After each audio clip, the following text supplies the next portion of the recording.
Today, I want to talk about common mistakes in neurographic works and how to find hidden limitations in our drawings. So, we're going to start with the release. Now, you can see right here, here's an example of the release.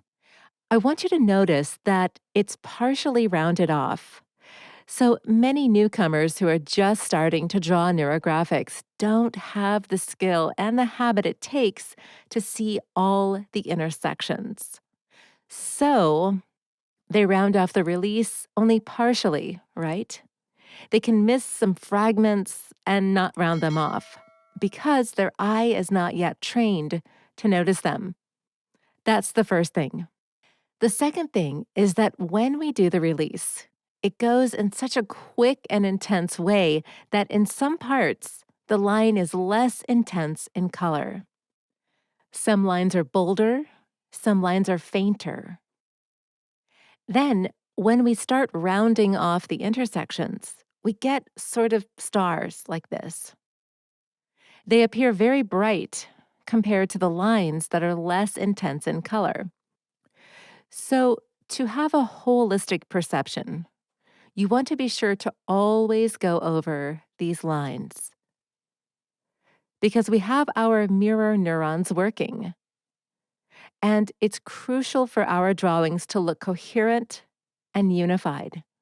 So I want you to be sure and take the time to draw over the lines with a marker. This way you'll have a solid, holistic impression of the release. And of course, make sure you round off everything properly. Next, I'm going to show you a few examples of how the drawings might display an underlying tension, perhaps like fear, insecurity in the topic. So take a look at the release that I have here. It's rounded off quite thoroughly. Although, if you look closely, you can see some parts that could use some more rounding. However, that's not exactly what I want you to focus on here. What I want you to look at is the release. And even though the release is rounded off, it is still clearly visible. I mean, take a quick glance at this work, and I can see where the release was made. In other words, it was rounded off, but it's not blurred into the space of the sheet. And in this case, I would recommend adding more background mindful lines to dissolve this release to make it unnoticeable. Now, my next point is the field lines. So you can see that they're horizontal and that they're red. But the lines themselves also show the author's uncertainty in the topics that he's working on. So what I'm saying is that there's still some work to be done. See how the lines are at fairly equal distances from each other? What this indicates is mistrust and tension. Notice how they don't overlap anywhere. It's like they don't interact with each other. And despite some attempt to fit them in by rounding them off quite well, they're red. And the red color is not used anywhere else in this drawing. So it seems to me that the field lines are kind of like on their own here, that they're separate from the rest of the drawing. Now, my advice would be to use more red to support the field lines. Use the red color in some other elements of this work. Maybe try going over the main figure with red too. What I want here is a unified impression, and right now I just don't see that. So please pay attention to moments like this. Okay, let's move on to the next example. So I can see here that things are rounded off very well. Everything is connected. But the problem here, there's just not enough figures. So this is an A4 sheet of paper. But the figures look like they're drawn on a smaller sized sheet. It's as if a person sees their topic like this so far. And what does it tell us? That this person doesn't have enough potential accumulated to resolve their situation. They just don't see all the possibilities yet, and that's why there's no figures in these empty spaces. And of course, we see that all the figures are pretty much the same. They're about the same size, too. So I would advise adding some larger figures here, maybe assign some meaning to them, like, I'm not sure what it is, but it certainly is a resource of some kind. Sometimes in such cases, people don't understand and they don't feel the whole range of possibilities and resources that they have. So, there are clearly just not enough figures in this work. And besides, I don't see any figure to be the final decision here. I mean, I see the field lines that are purple, and I see this purple figure here, but as I look at this drawing and at the color scheme, I would say that it covers only an insignificant part of the person's situation. My question, of course, would be, what is the most important thing for you here? And in turn, I would advise drawing more figures and more background mindful lines. Okay, next example. Let's take a look at this drawing. So this is an interesting one. The rounding off is done very well, and I can see a flow here. Notice how the whole picture looks like it's moving, and I think that's really nice. However, let's see what is missing. So I ask myself, what is the main thing about this drawing? And I realize that there are 6 figures here, but none of them is the main one. So, what did the author decide in the end? Where did this drawing lead them? It's so unclear. My other question is, where are the field lines? I don't see them either. So, in this case, I would advise the author to think about the field lines. Try to bring them out. So, my recommendations here are to choose the main figure and to emphasize it in some way and bring the field lines out. Now, there's one more thing. Let's take a look. So, you can see that there are big fragments with no neurolines at all. Here, I would recommend the author to draw mindful lines from these figures. Connect this topic to the society, to the positive experiences of other people. I really want to see more neurolines here. And perhaps when a person adds them, they'll see other figures that might also be needed. See, they'll also find resources and they'll find support figures. So, this drawing here is yet to be refined. It just needs a little more effort. And once that's done, the person will find additional resources and potential. All right, our next example. So, this artwork is admirable on many counts.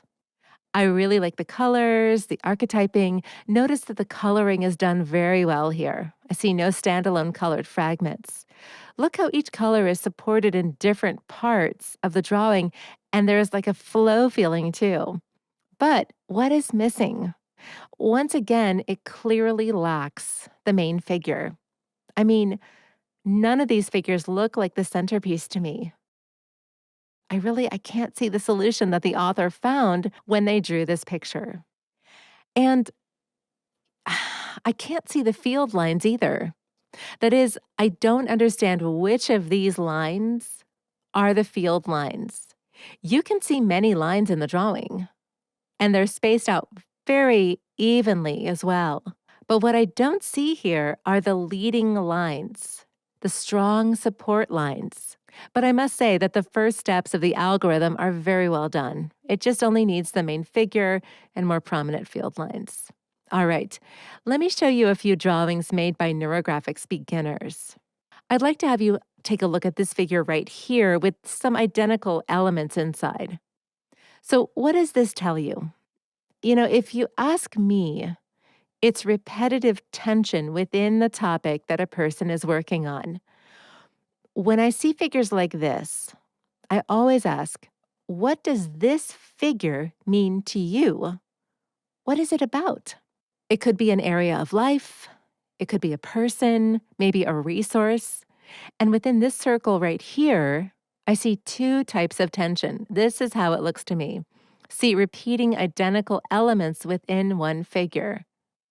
It's acceptable, but it's preferable for these elements to find some way out. And it would be good if there was some kind of movement. Yet in this drawing, they're enclosed in the figure. I would certainly ask this person, what is this about? Always pay attention to things like that. Okay, so as for this work here, I've been holding on to it for quite some time now, and it illustrates very clearly the way of drawing done by people who have just watched some videos on the internet but aren't that familiar with the technique itself. So when people are not familiar with the algorithm, they just can't say that they're drawing neurographics. And the picture that you see here is the work of a girl who came to me and told me she was drawing neurographics.